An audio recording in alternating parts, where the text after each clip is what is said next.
Сегізінші сынып геометрия аудан бөлім бойынша екінші жиынтық бағалау тапсырмалары бойынша талдауды жалғастырамыз. Екінші нұсқа. Бұл жерде де екі тапсырма. Біріншісі үшбұрышқа қатысты, яғни үшбұрыштың ауданына.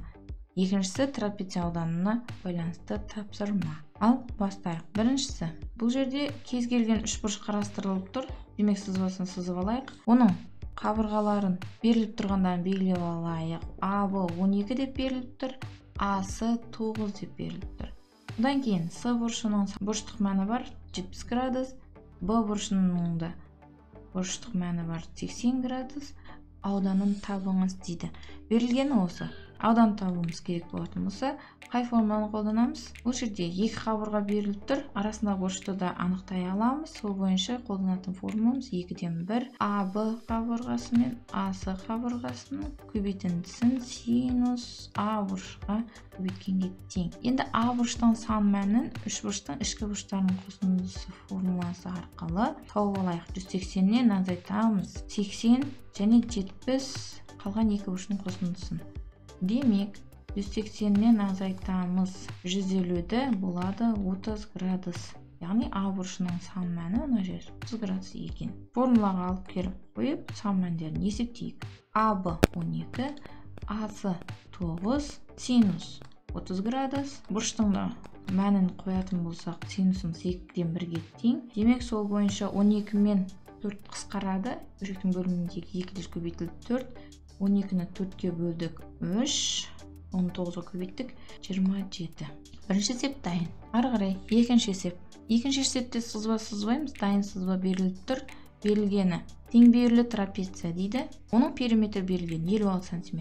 Д бұрышы 60 градусқа тең екен. Тең бүйірлі болғандықтан А бұрышы да 60 градусқа тең болады. Өйткені тең бүйірлі болғандықтан табандағы бұрыштары тең болады. Ары қарай ДС бүйір қабырғасы мен МП орта сызығының қатынасы 2-ның 5-ке қатынасында екен. Демек ДС-ны біз қарастырамыз 2К-ға тең деп, МП-ны 5К-ға тең деп қарастырамыз. Пропорционалдық коэффициентін қасына көбейтіп қойдық. Табуымыз керек S ауданын. Енді біз қай формуланы қолданамыз аудан табуымыз үшін? Орта сызық арқылы берілген формуланы. Бұл трапецияның формуласындағы М орта сызық, H биіктік. H дегеніміз сы төбесінен өзіміз биіктік жүргізіп қояйық. Но бізде биіктік болады. Орта сызықтың да биіктіктің де сан мәндері белгісіз. Оларды анықтап алайық. Орта сызықты периметр арқылы анықтаймыз. Периметр жалпы трапеция тең бүйірлі болғандықтан екі табандары мен екі бүйір қабырғасының қосындысына тең болу керек еді. Алайда бізде табандарының сан мәні жоқ, бірақ орта сызығының мәні бар. Ол табандағы қосындысының жартысына тең екенін білеміз. Ол да тең болады біздің жағдайда 5К-ға. Демек, периметрдегі А қосылған Б-ның орнына біз 10К деп жазсақ болады. Өйткені А қосылған Б-ның өзі тұратын болса, 2 оң жаққа көбейту болып өтіп 10К болады. Қосылған екі бүйір қабырғасы. Бүйір қабырғаларын К деп белгіледік. Демек, 2 көбейтілген 2К, уже 4К болады, 14К. Тең болады. Трапецияның периметр бізде беріліп тұр.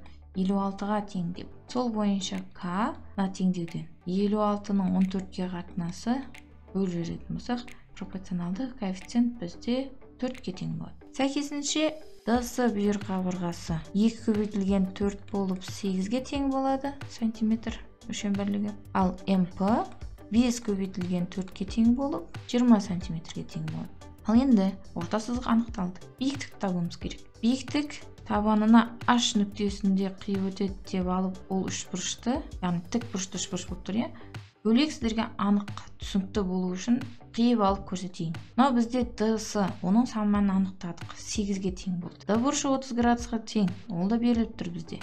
Мынау біздегі биіктік, оның сан мәні бізге керек. Енді тік бұрышты үшбұрыштың 30 градусқа қатысты қасиеті бар еді. 30 градусқа қарсы жатқан катет гипотенузаның жартысына тең деп. Яғни біздің жағдайда SH биіктігіміз тең болады DS гипотенузаның жартысына.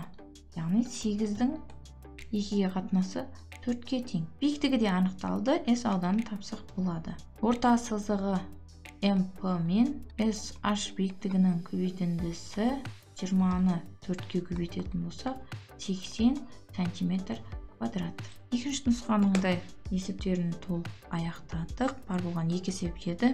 Шешуі толық түсінікті болатын болса, видеоға міндетті түрде лайк басып қойыңыздар. Бақылаудан өзіңіз ойлаған ниеттеген нәтижеге қол жеткізулеріңізге тілектеспін.